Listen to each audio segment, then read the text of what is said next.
Hi and welcome to this bumper edition of my 500th episode on this channel. So this is the 500th video that I'm making, and I wanted to do a little bit of a bumper episode, and I thought I'd start with going through what I've been doing over Christmas in the behind the scenes. Some of these have been posted to Instagram, but I was using up a little bit of the leftover Indigo Dye from Roxy's Journal of Stitchery Volume 2, where I used a winter theme and I indigo dyed a whole heap of materials. So I just wanted to talk this through. I've used white doilies and the off or antique white doilies to break up the blue a bit. I've used singular fly stitch, just little ones on their own. Just tacking, and I've left it as small tacking, it's not larger tacking. I originally, when I started this, did have everything tacked down with a really long stitch, and I've pulled them all out as I've stitched down each piece. So running stitch or a very small tacking stitch, I've left. I'm happy with it. I've added some chain stitch lines, like little pathways through the piece, linking it together. I've got the continuous fly stitch here, similar colour, and creating almost like an underwatery kind of vibe. Same stitches, just different ways to use them, singular or continual. And I have just used different weights. So this is a thicker weight, 2 embroidery thread strands through the chain stitch. This is my favourite thread, as you all know, and it's got such a lovely blend of colours, from a yellow, blue to purples, through to a darker blue, through to pinky colours, through to tawny colours. I can't rave enough about it, and I'm sure you're all used to hearing me rave enough about it. So daisy stitch, lazy daisy, little chain stitches with a French knot in the middle to make little daisies. These are like a double chain stitch with French knots in the middle, so they're still daisy-ish, but just different. That's a single chain stitch, and a double chain stitch where you do one and then you do one around the outside. And the only other thing I've added is the buttons, and this is also a button, but I just love that colour. I thought that colour would pop a bit.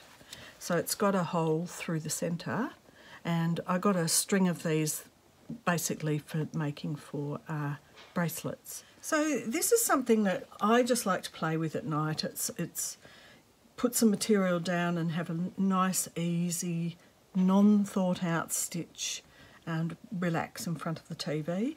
This will probably be used as a journal cover. So I'm going to show you a little bit later my Japanese rice bag that I'm going to make out of the weaving pattern that I did with Gwen Headley's Stitch Camp in this video as well. This may be something I might use like that. I don't know. It's not decided yet. Just thinking about last year and Roxy's Journal of Stitchery, throughout the year I sort of kept a little bit of an eye on Anne's 52 flags. I wasn't doing it with Anne. Just had a look and saw them on Instagram sometimes. So anyway, I ended up making little pages that are loosely based on Anne's 52 flags. And so what I did was I put 4 up onto one panel, and then I kept going. So throughout the year I've done that, and what I wanted to show you, because it's not fair to Anne that I didn't do the challenge for me to have done too much of the work, was that I got one of these old pianola rolls and took the whole paper off. Now the ends are plastic, and what you can do is take off the ends, one end, and it's just a cardboard tube. So if anyone wonders what's in the middle of those pianola rolls, that's it. So I've decided what I'm going to do is glue this so as it's like a hanger. Now what I'll do is put this on and hang it, and then I'll do a little video shot next. Okay, so here it is as promised on the pianola roll, and I'm just going, excuse me stepping back over it, but it's so long I've had to put it on the floor. Chair's in the way, and let me just scoot it up a bit for the rest of it. Now, it is based off the flags, so that's the end. I haven't worked out quite what to do with the bottom of it, but there you go. It is super long. Here it is. Now I'm just finishing rolling it up. Oh, there's a pin. That's good, caught that one. Finishing rolling it up, and I think because I've rolled it with the stitching on the outside that it's really handy to have this little, this is hard to film, sorry everyone, Hobby World. Right, so it just looks like a random bundle.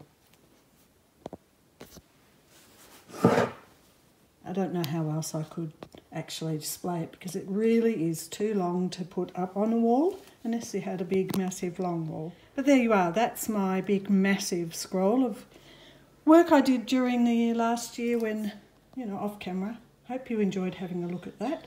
Now, the other thing I'm working on, of course, is Roxy's Journal of Stitchery Volume 3. So what I'm doing at the moment is the roses around my garden gate, and I just wanted to finish that off here while I'm here. So what I'm doing for my roses, possibly there's a better idea, but I'm doing a little chain stitch, and then when I come back in under, I'm coming up in the middle of the chain, and I'm happy to pull it a little bit tight, but then I'm doing a French knot in the middle.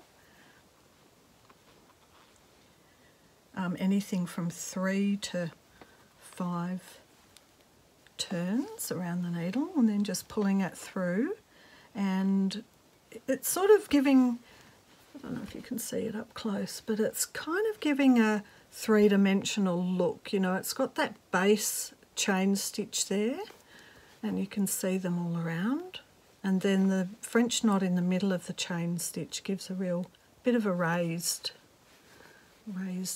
look to it. So this is nearly finished,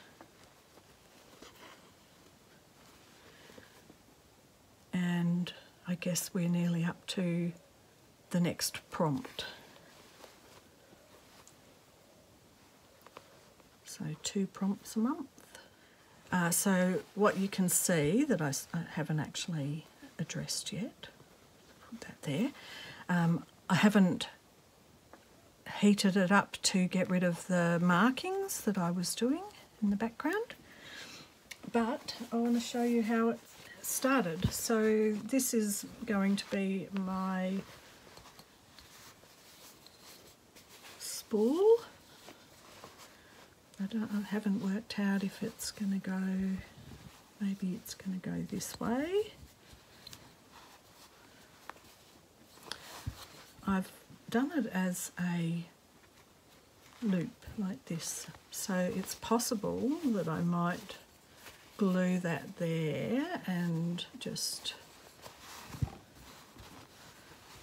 take it to here where it starts. So I decided to do mine as a one big long background, and then whatever the prompt is, do it in little bits throughout the whole thing. So I will just run it past, and you can see where I'm up to. I've only got one garden gate, but I've got lots of different wild flowers all over the place.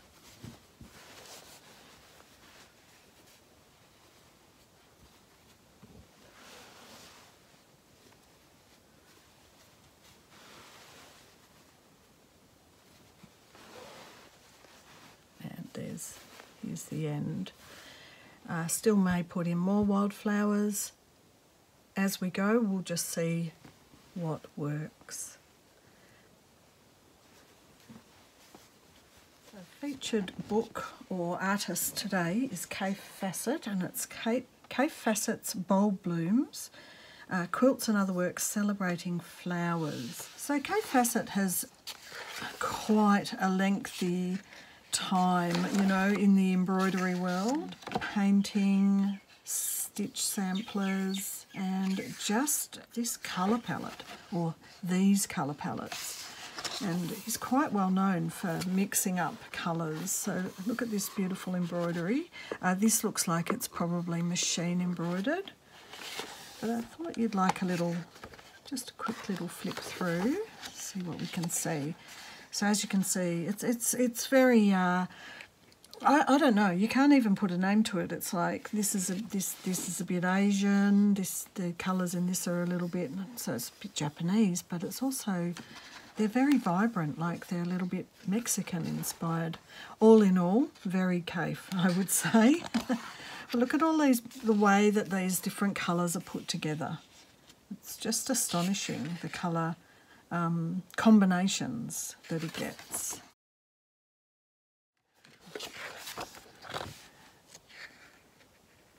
This is painting.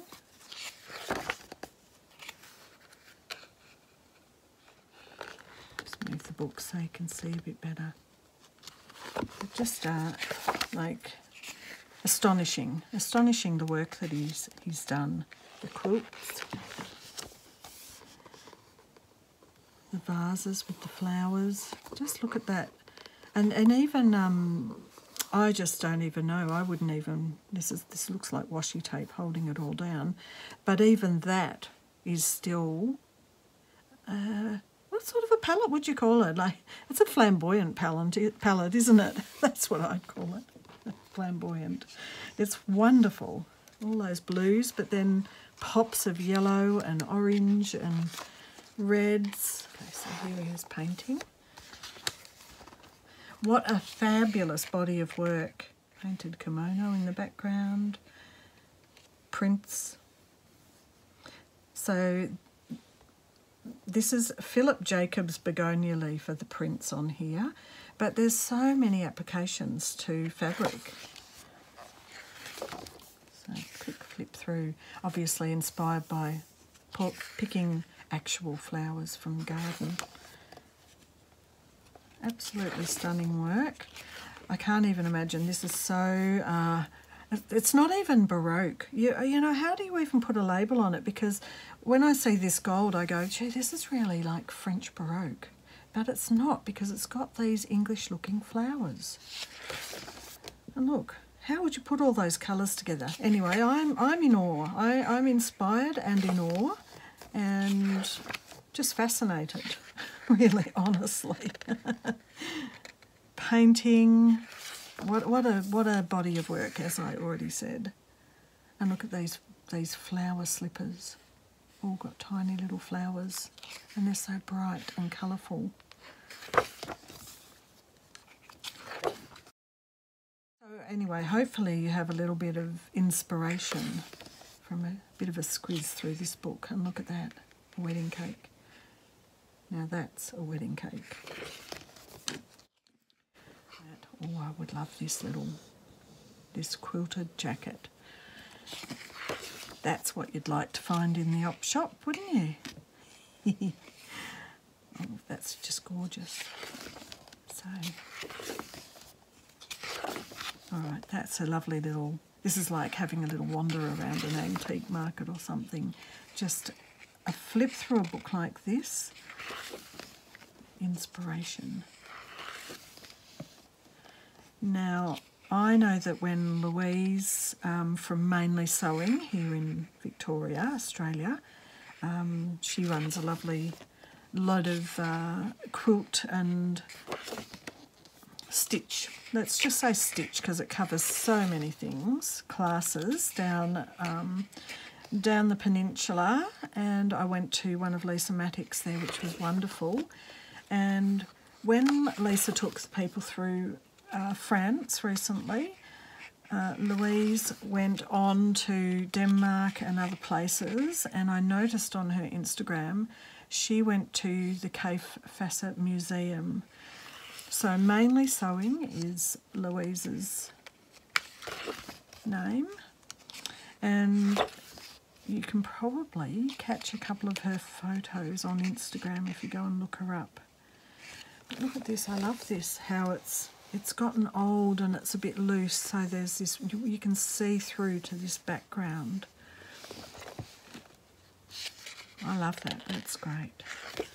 Fruity Knitting's another channel that I watch, and they do quite comprehensive interviews with different people, and I'm pretty sure she, about 10 or so videos ago, Andrea had interviewed Kaffe, so you might want to have a little look back at that if you're interested in a bit of inspiration or having a bit of a delve into one artist's way of working. Oh, that poppy's gorgeous. So maybe have a little bit of a look. Oh my goodness, that's just mind-boggling. So the rest of the book's a few, you know, designs, how-tos. So it's quite a good, it's got quite a lot of stuff. A few of the vase designs, hat box design, template. Quite a generous book really when you look at it. Different types of quilt styles. So that was a wonderful present that I got. I hope you enjoyed it. Have a look, go and have a look and see some of Kaffe's work if you're interested. So next I wanted to talk about another project that I was doing. Now this was with the textile.org, textileartist.org. I'll put a link. They always do like similar to Art to Life. There's a little, and Louise, Louise, a painter. A lot of people do it this way. They do a little program which is free. You get to do it, you get to experience it, and then you can of course choose to go on and do the bigger project. So this was Stitch Camp, Gwen Headley, hashtag Gwen Headley Stitch Camp. I think it's the second year it's running, and just wanted to show you the finished piece. Hopefully you can see most of it on the camera because I can't move my camera up any higher. Now what we did was we had 2 strips. You'll be able to see on my Instagram that they're back in the feed a little bit, how they've looked for each step of the way. So we did 2 like A4 strips. One was painted. We had to pick out, the light was the material, and we had to pick out 2 colours. So I picked out the black and the pink, and I also have put in a little bit of a sort of a pale yellow as well. We did a panel that was heavier with thicker lines, more condensed, and then we did a panel that was a lot lighter, so just line work, like, you know, here you can just see it's little lines, it's not really full and dense.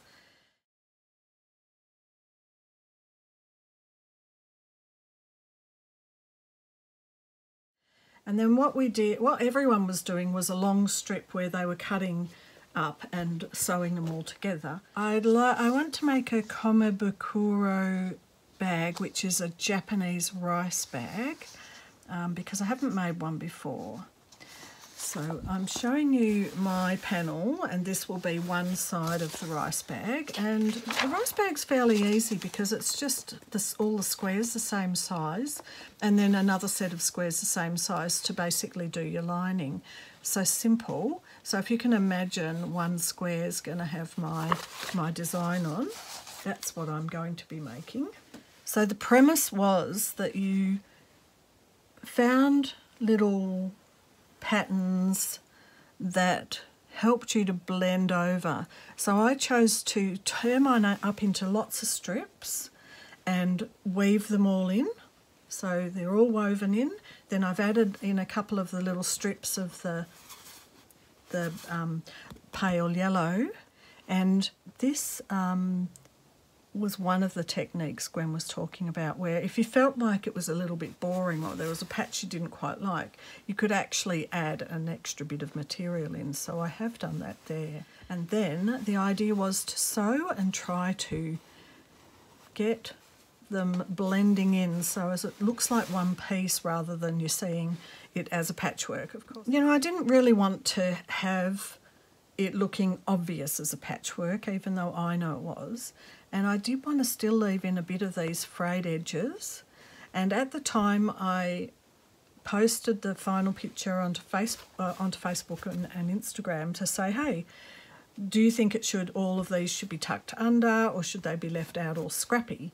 And a few different people had different ideas, but I decided, because I want to make the rice bag and maybe have you know, a little border around each edge like that. So this will indicate what size the rice bag will be, which will be a reasonably big rice bag. I decided to tuck them all in and make sure that they're all sewn in and under. So that was that Gwen Headley Stitch Camp project.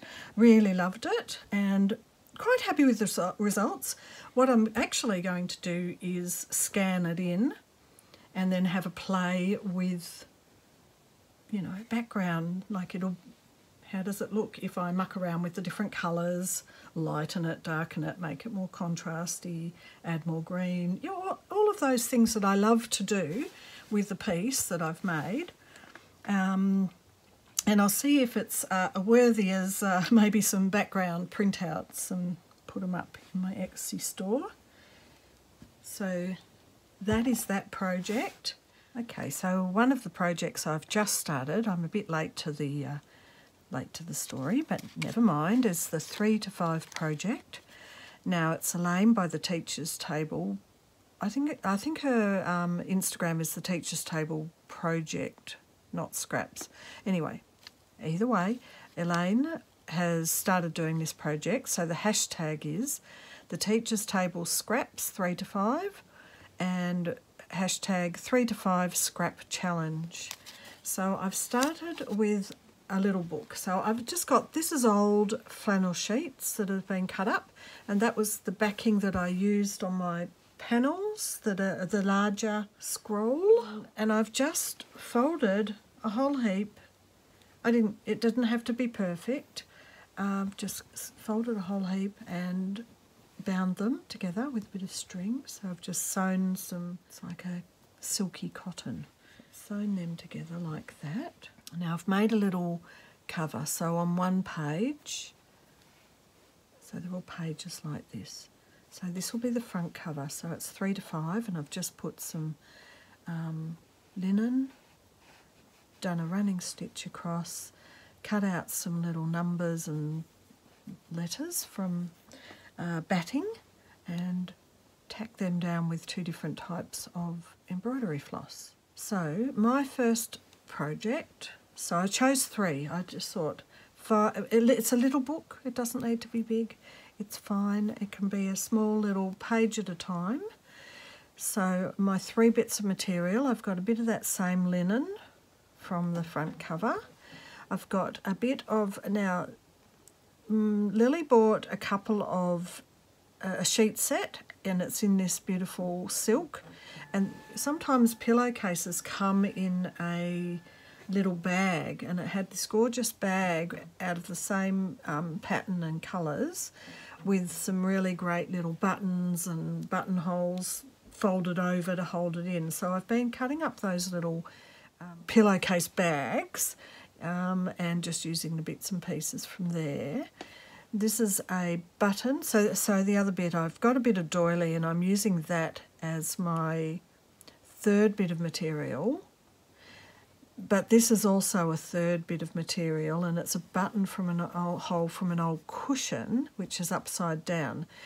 So these two pieces are both a notion, because I consider a buttonhole is an interesting aspect, and material, and this is material and lace, so that's a notion as well. So these two are a sort of a double thing.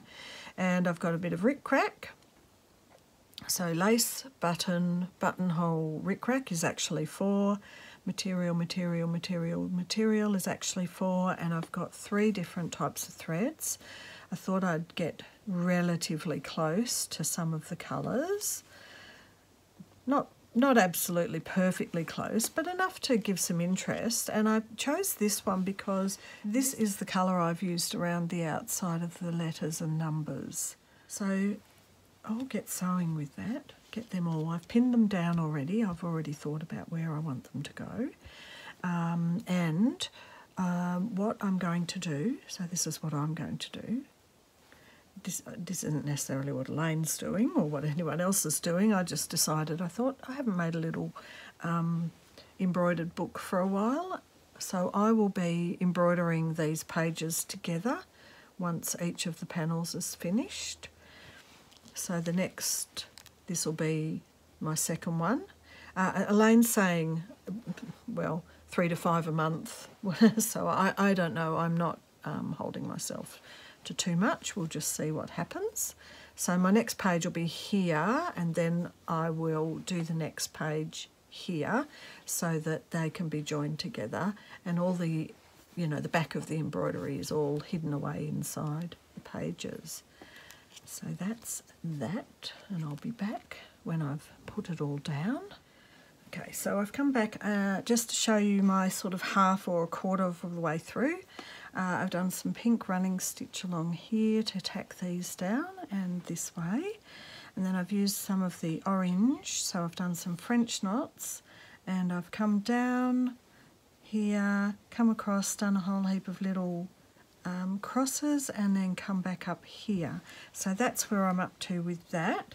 So I'm going to move along. If I've finished it by the time I finish this video, I'll show you. Alright, I just thought I would come back and show you. I have put the pages together, so I've just done a running stitch. Decided to use that sage. Oh, it's not sage. Oh, it is. It's a pale sage, pale green.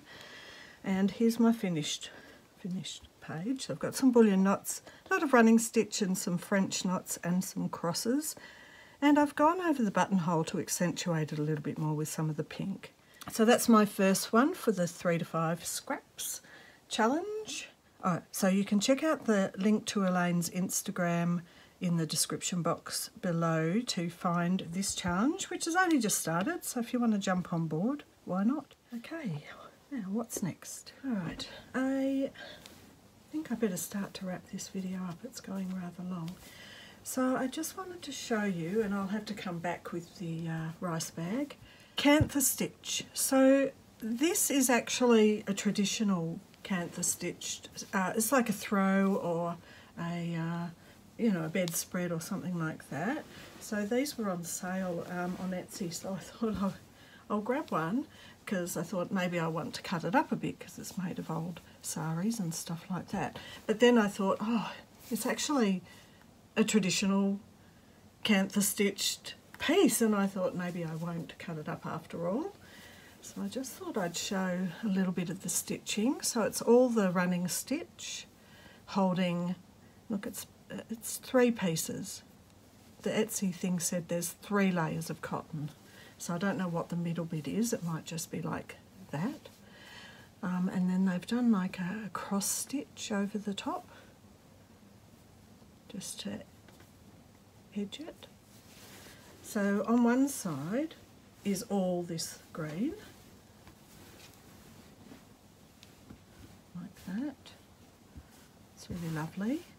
And on the other side, I asked for either indigo-y blue or red. So on the other side, they've given me kind of a purpley blue with a pink. There's not really red. I was imagining a real fiery red, but that's okay. I don't mind. And it's got these little stars and little arrows but look like Christmas trees to me. And the edging is similar, the crosses. and just turn it, sorry I can't get it all on the camera here, but I'll just turn it round to show how they've put a line in here and added a bit more of this blue, black, pink, and then another line.